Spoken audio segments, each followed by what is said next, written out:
Okay, guys, we're back. We're doing more of chapter 35, doing obstetrics and neonatal care.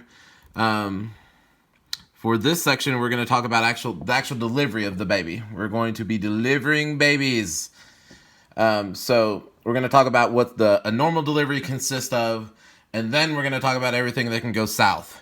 So as fun as deliveries probably sound like they are going to be, I promise you things can go wrong.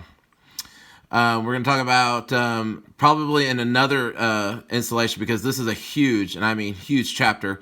We're going to talk about neonatal resuscitation and what to do with the newborn in a different section. It'll probably be a quick, small, I'm hoping about 20-30 minute segment, but there's a lot of information. So we're going to talk about just the laboring portion and the delivering of the baby in this section.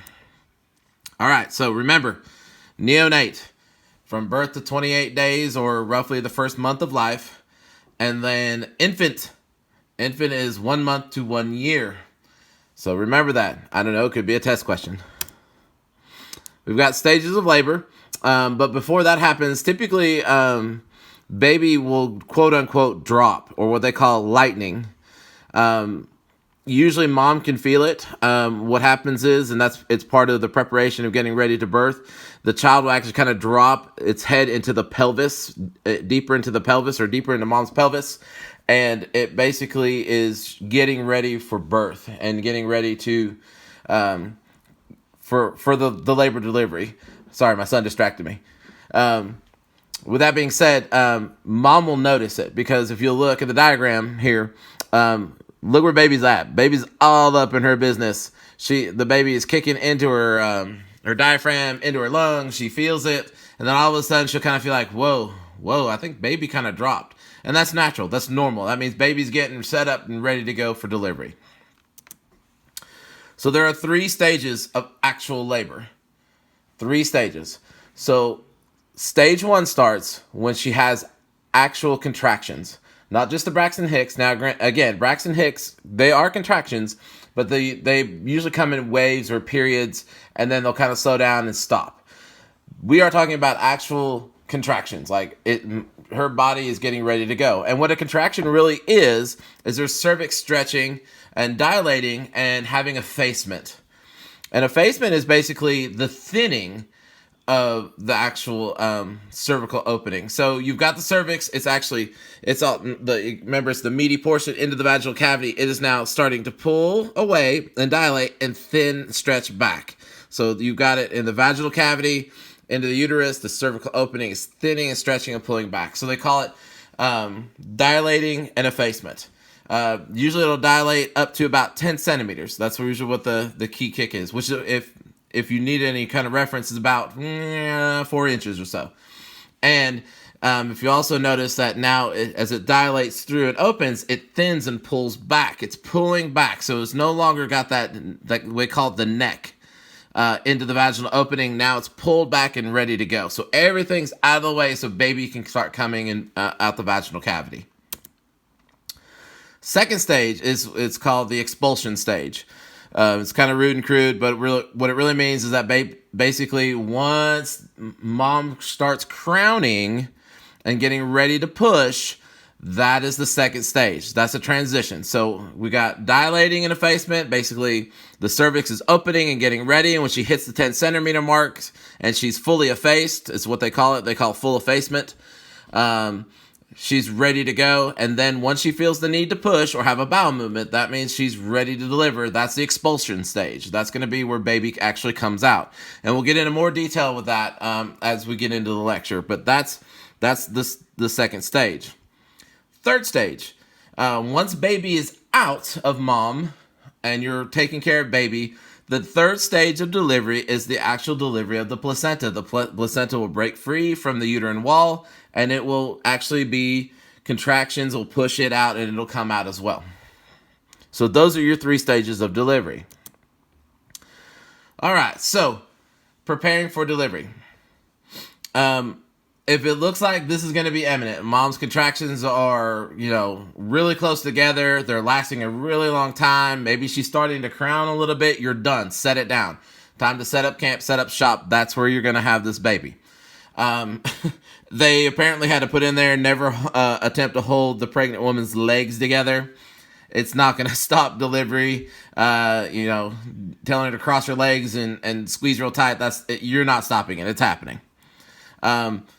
Also, remember, children have been born for centuries without any real help. I'm not saying that mom doesn't need a help, but it's happening. It's going to happen regardless of whether you're there or not. When mom's body is ready to go ahead and have this baby, it's coming, and there's nothing you can really do to stop it. So, so you're a support role. You're basically there to help support, guide the newborn out. Do what you're needing to do to dry and stimulate the newborn. Perform an assessment on the newborn. And the bad part about this is once mom has the baby, you go from one patient to two patients. So now you've got to take care of two people. So just keep that in mind. If you are driving, they're saying pull over and have the baby. I have heard cases where no one pulled over. I'm not saying I've done it. I've got a guilty confession. I've never delivered a baby on shift. I've done it in clinical, but I have not done it in the back of an ambulance. I've done it in the labor and delivery setting. We had rotations through there, and that's where I delivered the baby. But anyways, I've heard people, they don't pull over, they speed up. So, but really, honestly, it's very difficult to try to deliver a baby in the back of a bouncing ambulance, especially if you're someone, your partner or you are in the back by yourself. You really need a couple of people. I know it's going to happen regardless, but the more hands you have, the better it'll be for you. This is all the stuff that's in your obstetrical kit. You've got the clamps, you've got sterile stuff, sterile gloves, sterile gowns. You should have a bulb syringe that's in there. It comes in a kit that looks like this. And the whole idea is to try to create a sterile field in and around mom's vaginal area, the action area, basically, where all the things are going to go down and happen. You're trying to keep it sterile. That's the whole idea, especially with baby and everything that's going on. You want a sterile field if at all possible. All this stuff should be individually wrapped. It does come in something like this. And again, in the state of Georgia, you need two obstetrical kits. You can probably guess as to why that is in the event that you actually have twins. So, or you have back-to-back pregnancy calls that are actually field deliveries. So, you have two of those. So, if you're going to have to sit down, shop, and have the baby right then and there, try to get mom into a good position to actually have the baby. They say to try to limit exposure, maintain her modesty. Yes, I agree with that. But at some point, there's only so much you can do when baby's coming. If you're in the middle of a store and she's crowning and she's starting to push and the head's starting to expel out of the vaginal opening, there's nothing you can do. You're going to have to sit down shop and just try to get onlookers to go away and have bystanders help keep people out of a certain area. It's going to be tough. So I pity those that have to do this in a very public place. You do want patient on the floor. They also say hard surface, whatever. In the bed is probably not an ideal place, but if that's where it's going to happen, then that's fine. You might want to just move mom to the edge of the bed and just be prepared to catch the baby and handle the baby accordingly. Let me tell you though, when they come out, they're pretty slick. They are very wet and covered in the amniotic fluid, and you got to be ready to catch. So be prepared for that.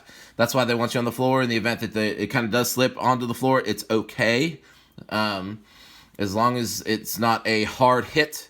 But anyway, so you want to have a good hard surface for mom to be on. Proper legs up. They're using chairs in this picture. I don't know if those chairs would be too high, but it all depends on what you got. Use what you got. Do what you can. You got to improvise, adapt, and overcome sometimes. They say the best position for mom is like semi-Fowler's, which is like not a high Fowler's, which is a 90-degree angle sitting, but at a 45, which will help too for her because she'll probably and hopefully be a natural instinct put her hands up underneath the bottom parts of her thighs, and she'll kind of push. She'll push and pull herself towards, and push and pull herself towards and down. She's literally going to try to use her physical force of her body and mechanics to squeeze baby out. So, a position like that is ideal. Pillows, blankets, do what you can. And again, the semi-Fowlers.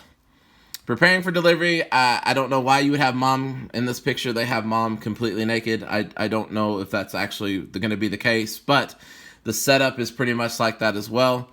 What you'll do is you'll pop open your kit. You need to keep a sterile field as much as possible. You are not going to be in the most sterilest of environments unless you're in the back of the ambulance. That's probably the most sterile environment that you could probably be in. And that's not always the case, depending on the call volume and what you've ran that day. You may not have had a chance to clean out the truck, and there you are delivering a baby, and you've had maybe a trauma call or a sick patient call before that. So when you do open the OB kit, try to keep it as sterile as possible. Just try to keep it confined. Try to set it in an area that you can reach and work with, and yet it won't be in the way. But I don't think it's completely ideal for mom to be naked unless she absolutely wants to be. Really, honestly, you're just going to be looking to put like a pad up underneath her buttocks, because there's a lot of amniotic fluid that's probably still going to come out. There's going to be blood. You're just trying to catch it and keep that area sterile where the baby is going to be delivered. You drape sterile dressings over knees just for that purpose as well, to keep limited contact with baby. And then I notice also you will put a blanket across her chest, because once the baby is delivered and born, you're going to let baby go to mom, and you're going to try to dry the baby on mom's chest, and make sure you do a scoring of it. It's called an APGAR score. We'll talk about that here in a minute.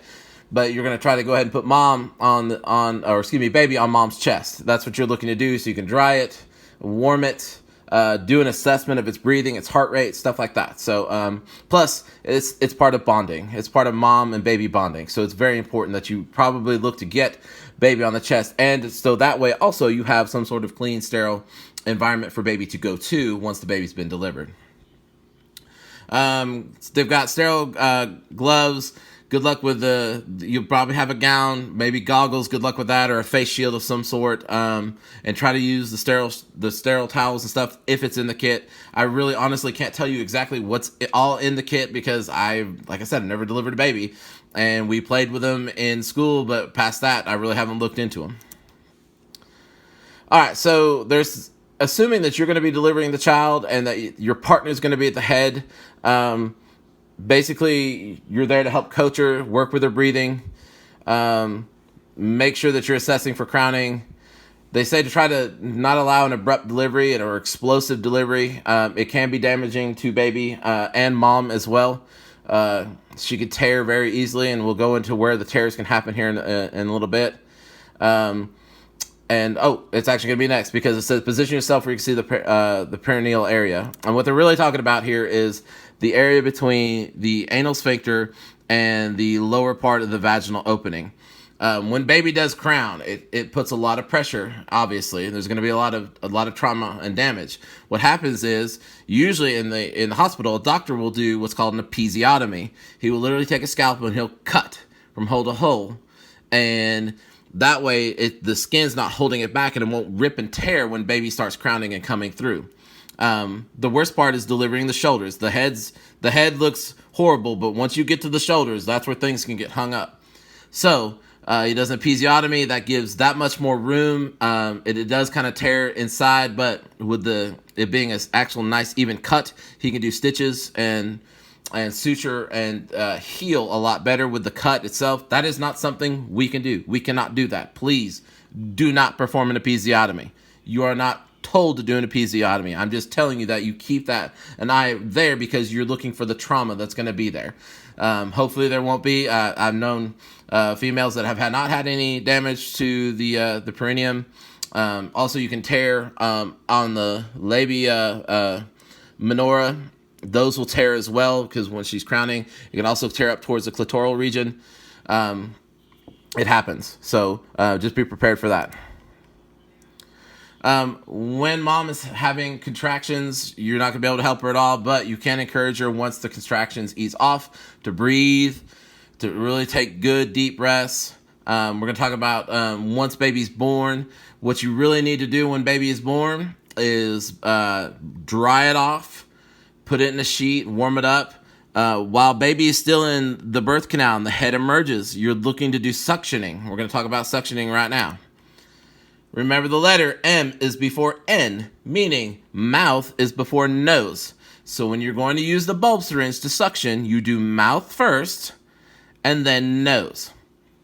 And hopefully y'all know how to work a bulb syringe. You basically depress it, stick it in where you want to stick it in it, release it, and then try to draw up what you can. Put it up against a hard surface, this part up against a hard surface, and then blow and pull off, and it should expel the contents, and then you're able to go do it again. So remember, M is before N, so mouth is before nose. We're going to talk about something about an APGAR scoring. This is not easy to remember. You're actually going to try to give an APGAR scoring. Usually, the L&D teams, the labor and delivery teams at the hospital are very good at this. It's all they do. They're there to do childbirth. Also, the kid. There's also a separate team that comes and actually deals with the newborn once it's born. They APGAR score that child. They are looking for the signs and symptoms. Usually you want to do it first minute, the minute after it's born, and then about 5 minutes after it's born.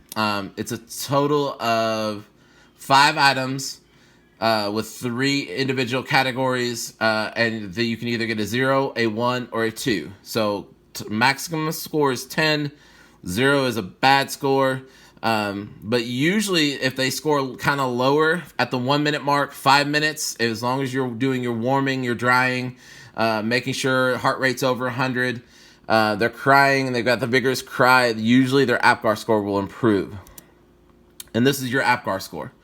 What you're looking for is activity or the muscle tone. If they're active and they're moving, that's good, 2 points. If not, hopefully at least have their legs and their arms flexed. That gives them 1 point. Absent is bad. Pulse, over 100, fantastic. That's where we want it to be. We want it to be about 160, 180 when they're mad and crying. That's fantastic. Below 100, that's very concerning. Below 60 is really bad. We'll talk about that when we get to the neonatal resuscitation. But absent, of course, obviously no pulse is bad. Grimace, and what they're really looking for is like the little cute little face they make when they go to cry up and they tear. Like they might be just sitting there resting, and then you may move them, and then they just kind of, their face shrivels up. So if it's very quick, prompt response, fantastic, 2 points. If it's kind of a minimal response, maybe a little delayed, okay. If there's no real response, 0 points. Their appearance, and what you're looking for in the appearance is skin color. As long as they're pink all over, fantastic. If their core, like their abdomen, thorax, and head, are pink, but they may have some blue extremities, don't panic. That is not that say that it's normal, but it does happen because you're changing over from fetal circulation to normal Homo sapien circulation. So it can take a minute for it to convert over and change to start working. But if they're cyanotic, pale, mottled, looking bad, 0 points. Respirations, and really they just kind of do it on a cry because you're trying to do this in your head and score quickly.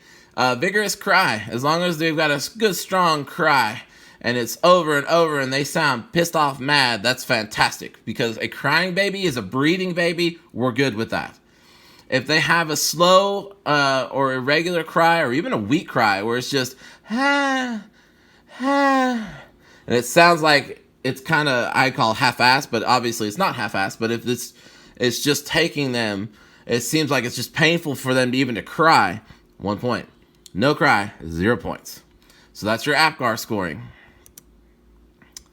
Let's talk about once baby's born, having to cut the umbilical cord. You're going to clamp, but you're not going to clamp right away. And again, you're going to be busy for the first, they say up to 30 seconds. They want you to delay it at least 30 seconds. There's some literature that says that you should delay it even longer, but okay. For our intensive purposes, our textbook is saying 30 seconds.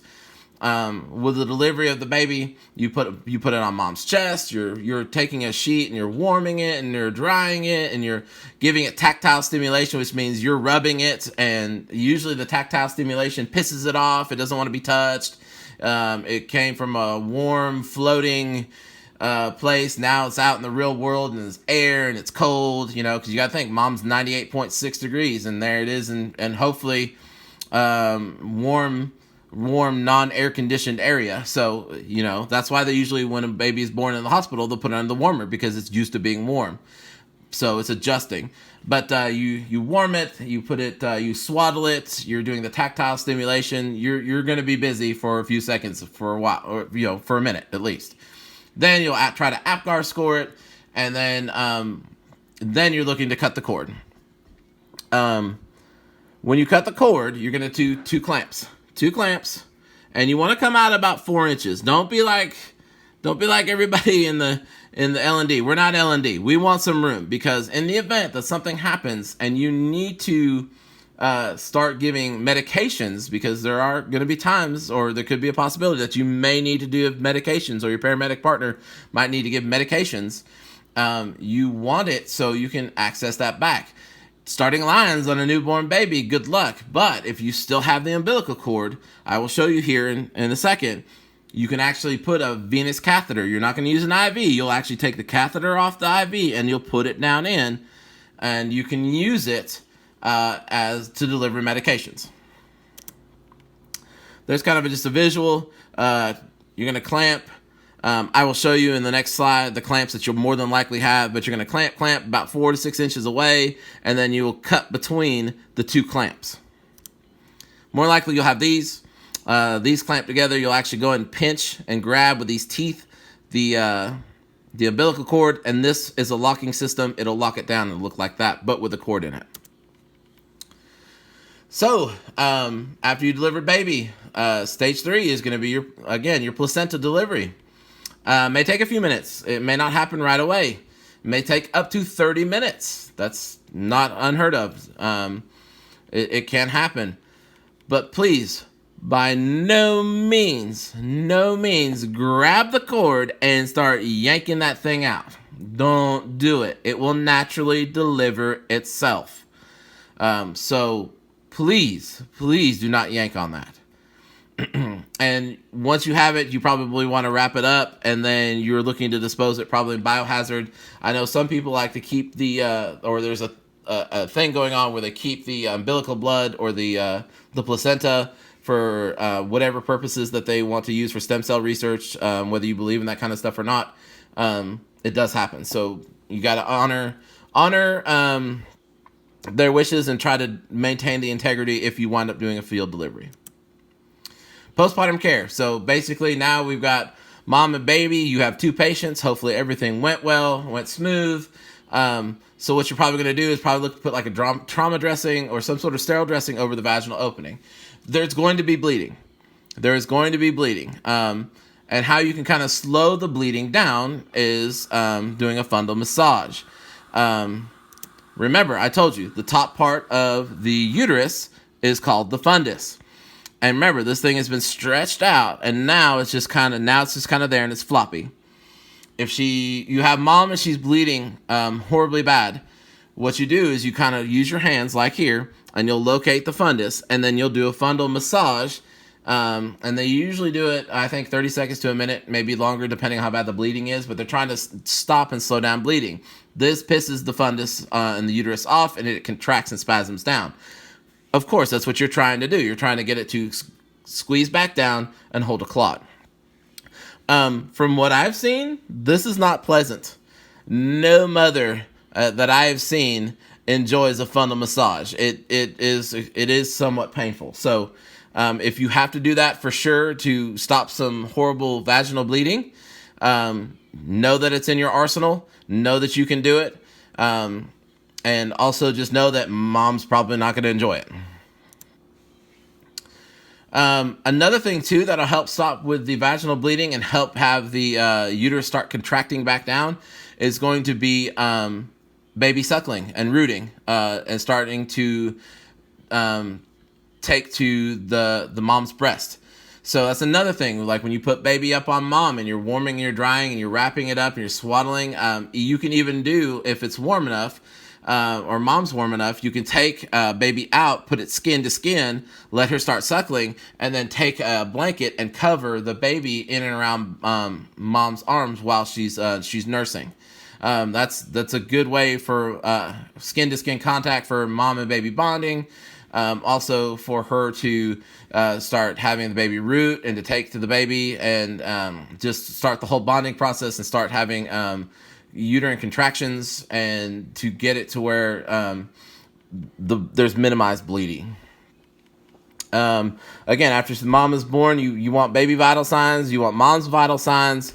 Just watch for hemorrhage and shock. Remember, mom just increased her blood supply over the past 9 months by 150%, taking care of baby, bringing oxygen and nutrients to the baby with the additional blood supply. But now it was also twofold. She just had the baby. She's going to bleed. Therefore, she's handled that and tried to cover herself, or her body did anyways, naturally. So she's got a little bit of blood to spare, but probably want to make sure that she doesn't bleed too much. They're saying that 500 milliliters or 1 pint after 24 hours of birth. Past that, they're saying it's an emergency. I really don't know how to gauge a pint. When blood is spilt onto the ground or absorbed into like a trauma dressing or a pad or a trauma pad of some sort, it's really hard to gauge it.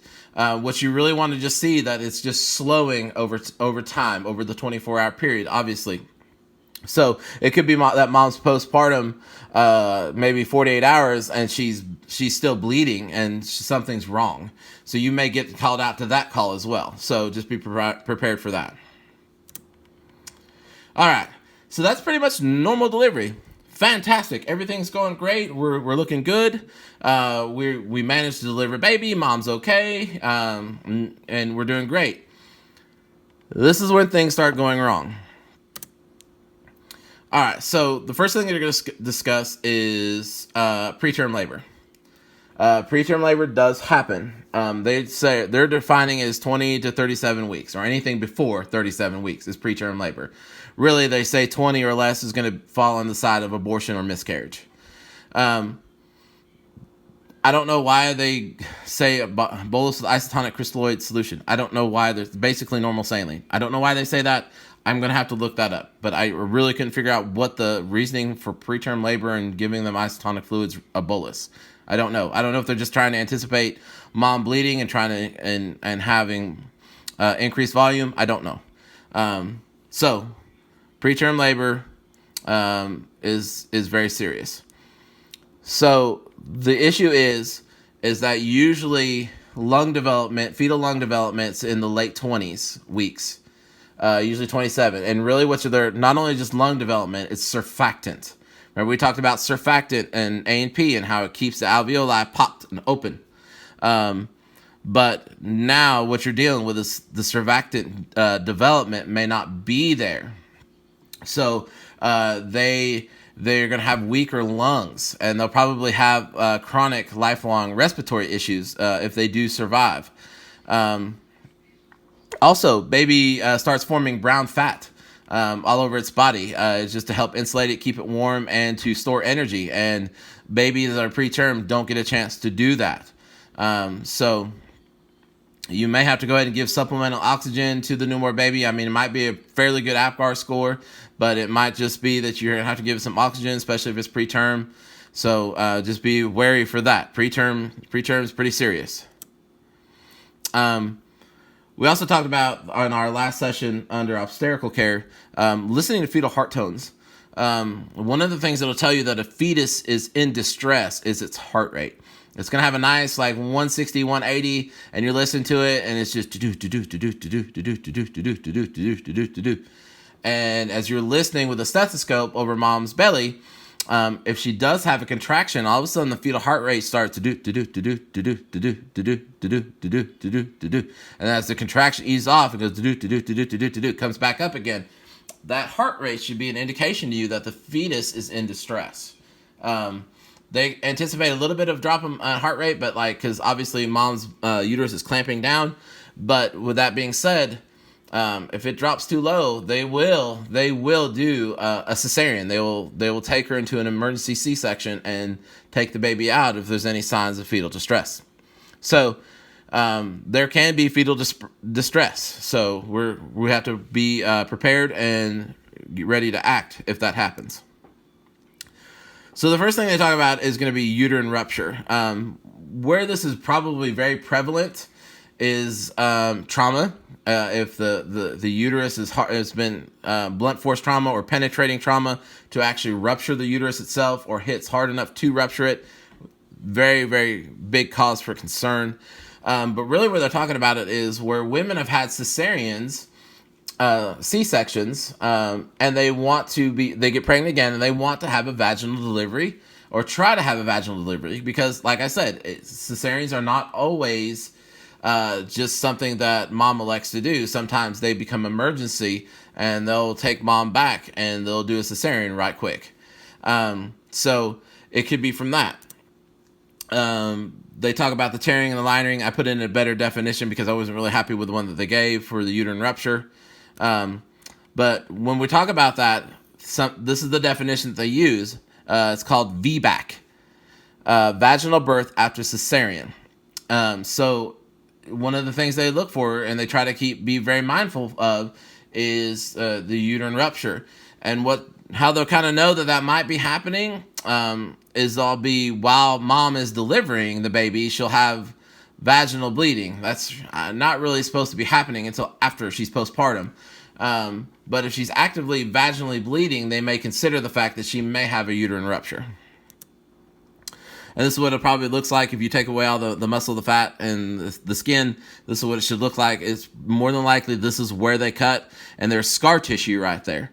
And it's kind of weaker. And when she's going to have contractions or whatever, it may tear. So typically what they'll do is they'll try to do cesarean again. Usually once you've had it, they try to encourage you to go back, but they've had plenty of VBACs be very, very successful.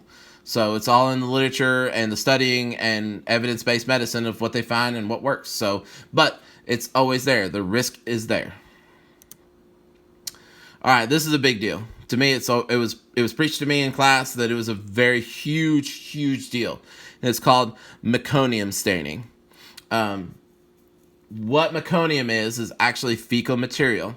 The baby does have and will form a stool. Obviously, it's not food. It's just whatever's in the amniotic fluid. Remember, baby's practicing breathing and swallowing, so it's going to swallow some amniotic fluid. There are nutrients in there. So what happens is it does form a stool.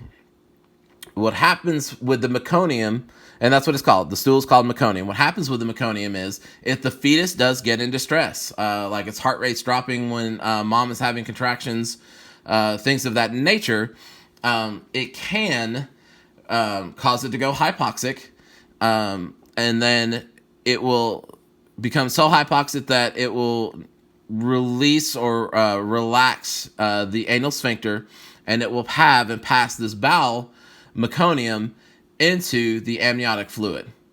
Remember, I just said baby is practicing breathing. So there you have this stool-like material, this meconium, now in the amniotic fluid floating around, and there it is breathing it in. Technically, it's practicing its breathing, and it's letting that meconium into its lungs.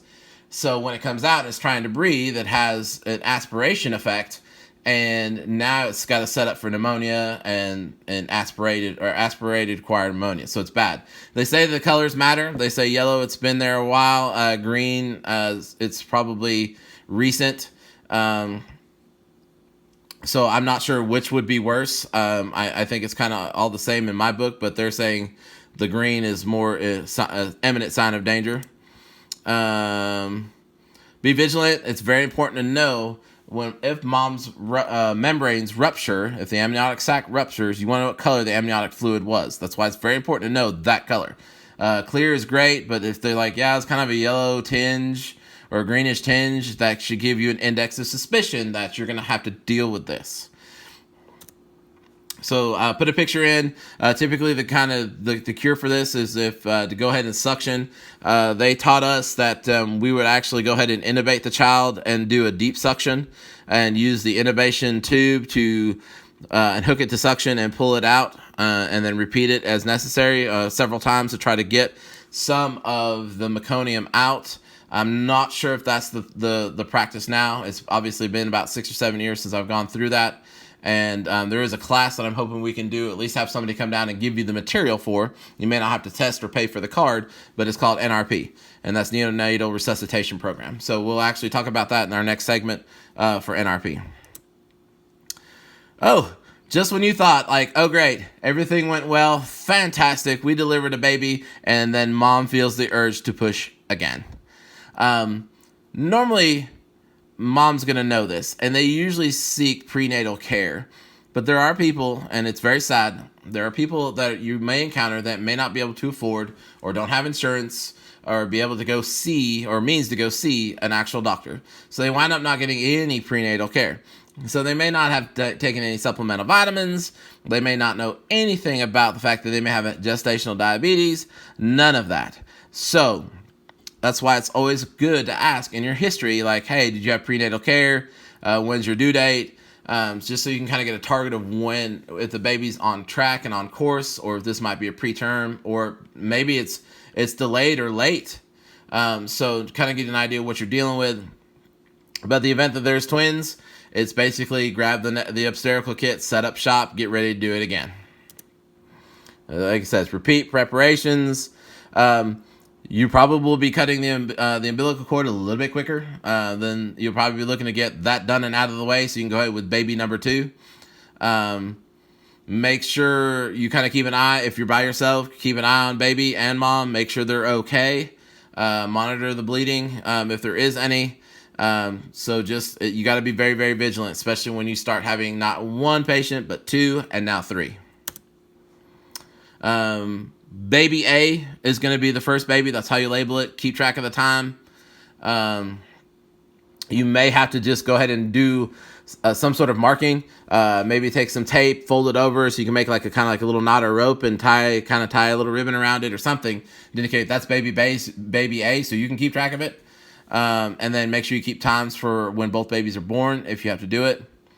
They also talk about cephalopelvic disproportion. Baby's head's too big to fit through mom. There are some tall women out there that I call them Amazonian, built for birthing babies. And then there's the 4'6", 100 pounds or 95 pounds, and she's just a small build and she's just not built for kids. So she's probably looking to have a cesarean. So it could be that it's just the bodies are disproportionate. The baby's big, she's small, and she just needs to have an emergency cesarean. So she's crowning, and she's not making any progress, and you're sitting there thinking, okay, we're ready. It should be about 15, 20 minutes, we'll have this baby out, and you're sitting there, and she's pushing and pushing and pushing, and she's getting nowhere, and you see that she's crowned, and it looks like the head is very large, and maybe that you got to go. So you may have to go to the local hospital. You have to pack up, ship, and move. So be prepared for that.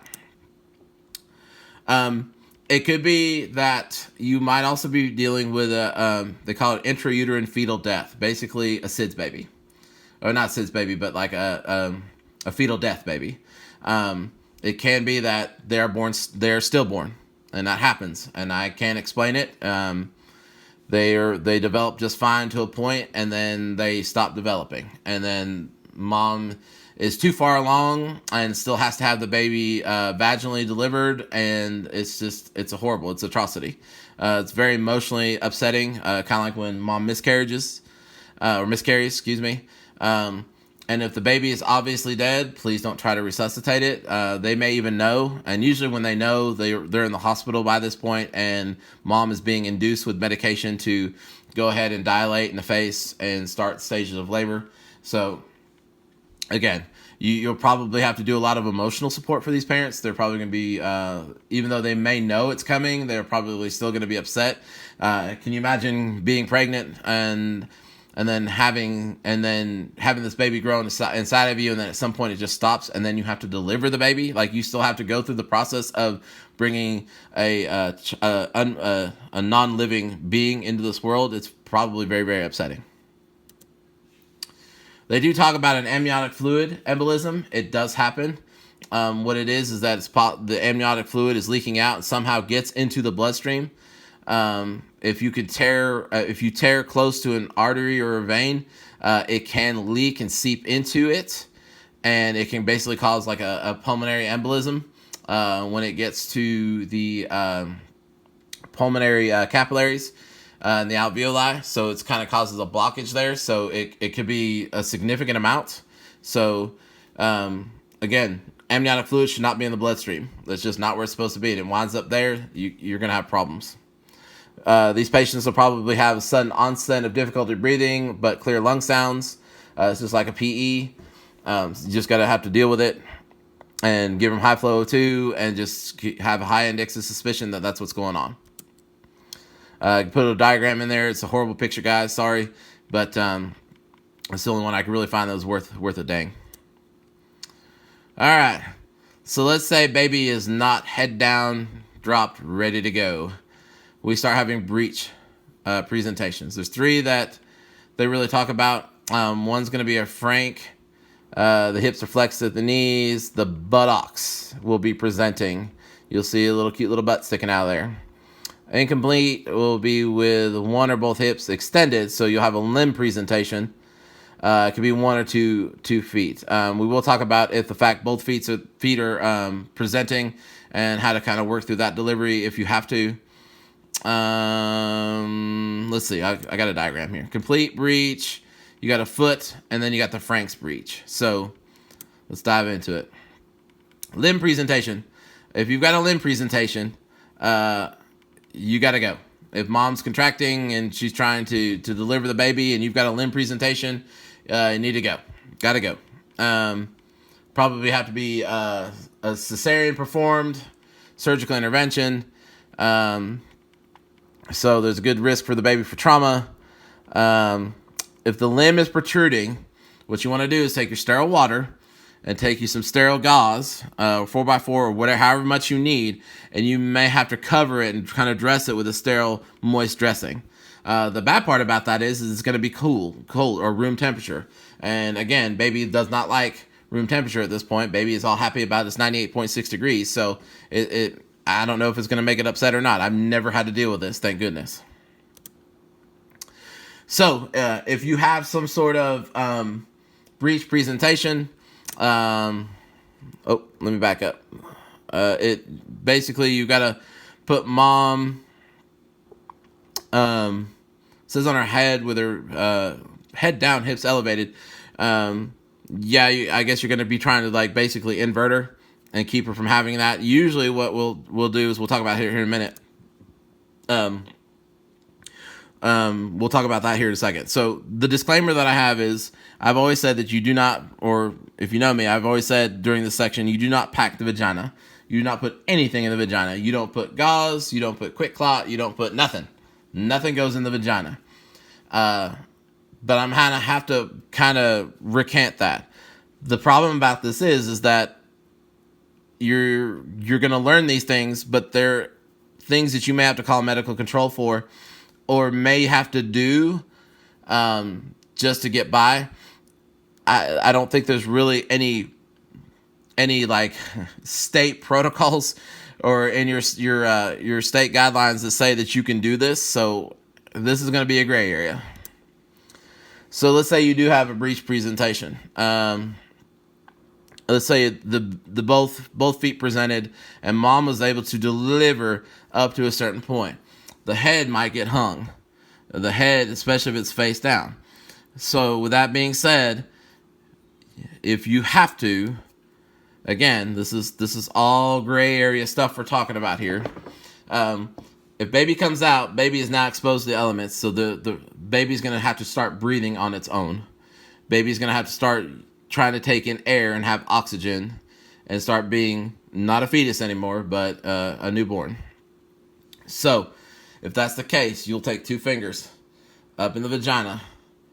You're going to go on either side of the nose, and you're going to take the vaginal cavity wall off of the nose. So that way it can try to breathe and breathe in air and not suffocate. With this being said, you can have that in there, and you can assist baby and actually rotate and try to pull baby out. Do not jerk on baby. Do not lean back and pull on baby. All you're trying to do is facilitate with contractions the baby coming out naturally. So again, 2 fingers in on sides of the nose and mouth, pull away from the vaginal cavity. Now, if baby doesn't come out, guess where you get to go? You get to go to the OR. or you get to go wherever it's going to be. Because once you've got that maintained, fingers inside vagina, you're going wherever mom goes and baby goes. So if you have to do this emergency procedure, you may have to go with mom and baby to the OR, which means it may be an hour or so. You might be stuck in this position doing this.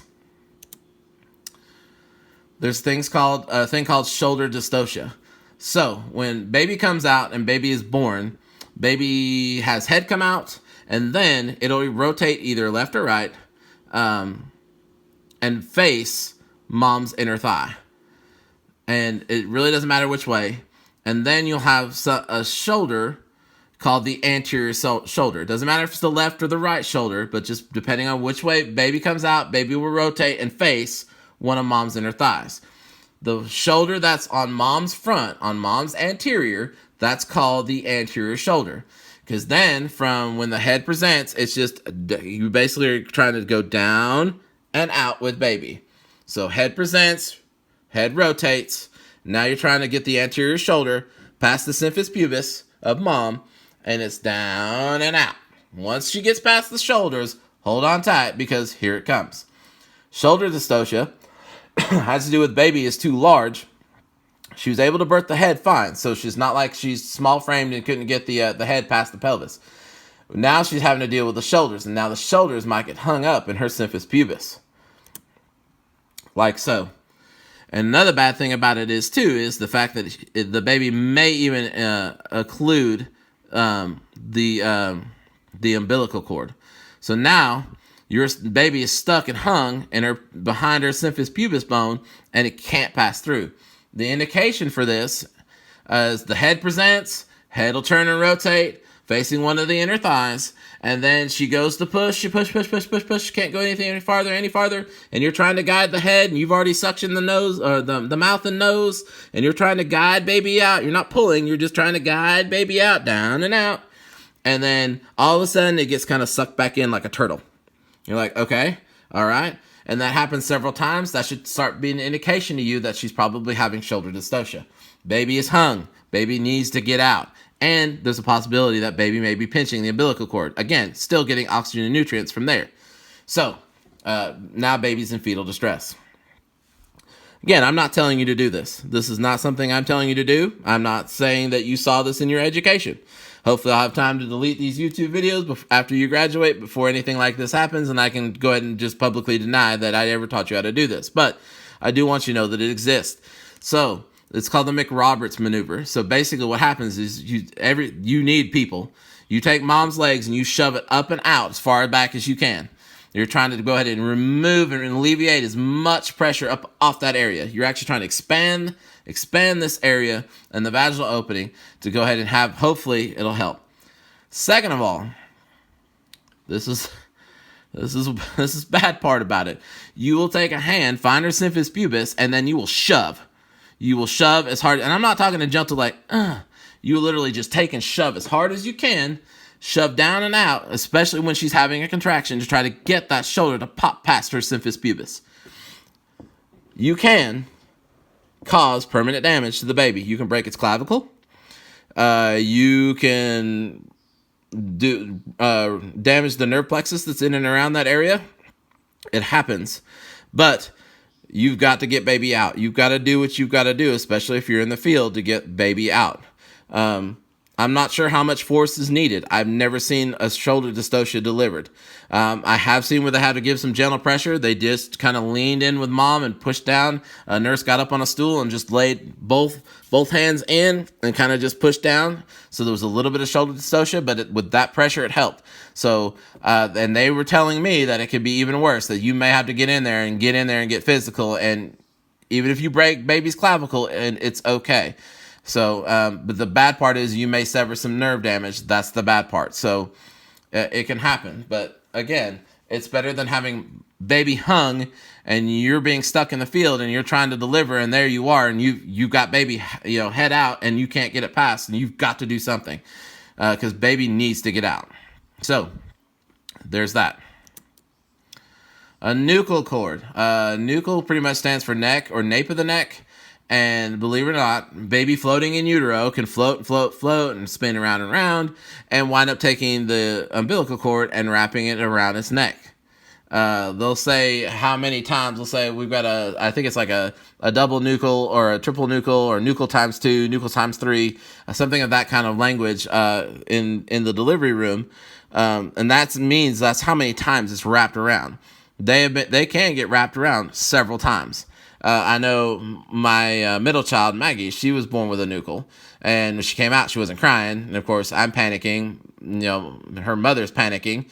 And and then finally they had to do a little bit of resuscitation on her, and they got her crying, and she was fine. So they are a big deal. I'm going to teach you how to deal with that. One of the bad things, too, I want to remind you is that umbilical cord is precious. It is precious. So if it is getting pinched or disrupting blood flow in any way possible, that means baby's not getting what it needs.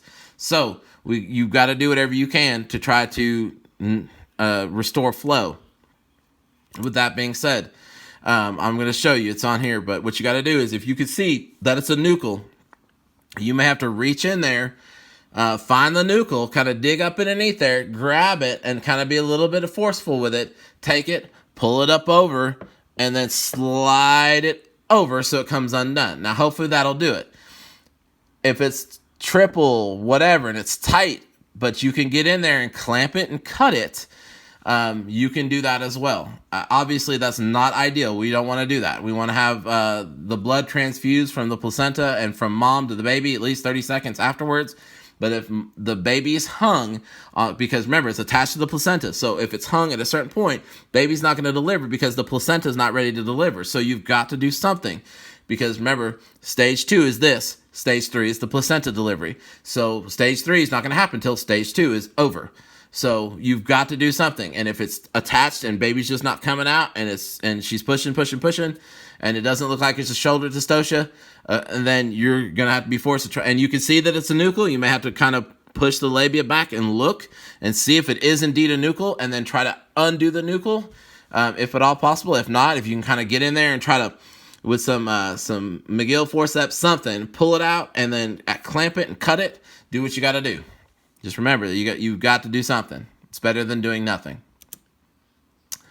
Prolapse umbilical cord. That means that instead of like a limb presentation or a breech presentation, this is actually just going to be with the umbilical cords hanging out. Kind of like the same with the breech presentation. You're going to take a sterile water. You're going to take the sterile dressing and wrap it and kind of keep it moist. Try to make sure that it's not being occluded or pinched. Again, it's the blood supply to the baby. You want to make sure it's good to go. But it can happen where that comes out. It also, again, may be that it's prolapsed out and baby's on top of it. If this is indeed the case, what you want to do is you want to take mom, have her basically in a prone type position, but on her knees and elbows. The angle will hopefully take and kind of shift all the weight back up into her abdominal region, and it'll take the weight and the pressure off. And you kind of want to have her knees to her chest, which good luck with that. Obviously, she's pregnant, so you can't really get it to her chest, but you try to get them up as good as you can and have her in that position. It'll try to take the weight off of that. If you do have a prolapsed cord, all right, so my phone rang, so hopefully this video splice will work. Mason says you can make it work, but anyways. So the position is, as you can see here, try to get her elevated, the baby elevated up and out of the vaginal cavity or off the cervix as much as possible. In the event that it is being impeded and the infant is pushing pressure down on it, again, you may have to put fingers in there to get the head and try to find the umbilical cord and just try to like put your fingers in there and kind of elevate the infant's head off of the umbilical cord. Again, once your fingers go in, guess what you get to do? You're riding it all the way through to the end until they go, and you may have to be in there for a C-section or whatever, and they may take over for you, but usually you're there. You're an extra body. It's one less thing they have to worry about. So you're just keeping the infant's head or whatever body part that's occluding the umbilical cord. So be prepared for that. Uterine inversion. Sometimes the placenta fail to properly detach, and it'll kind of adhere to the uterine wall as it expels, and it's pulling. It'll pull it, and it'll basically flip it inside out. So if that happens, or if you do too much pressure on a fundal massage, that can happen as well. So be very careful with your fundal massages if you're going to do them. What happens is basically that's normal uterus, and then what happens is it just takes and it'll flip it into the vaginal cavity and opening. It's basically it'll invert it, and what you're looking at, that's what it looks like from the actual frontal view. So again, don't do anything. Don't try to take your fingers and push it back up. Don't try to do anything with it. You'll actually have to go ahead and do sterile, wet, moist dressing, cover it, and keep it covered and sterile as much as possible. They say supplemental oxygen, 2 IVs, monitor the vitals. Just make sure she's also not bleeding, because she's going to be bleeding still from having the baby. So just keep an eye on that and how much blood loss. PE, I'm not going to beat that with a dead horse. What can happen, though, really quickly, what can happen, though, you can rip a vein or an artery, or she could be just laboring for a while, and she clots. She throws a clot, goes to the pulmonary system, and then there you are with a blockage, and she can't breathe.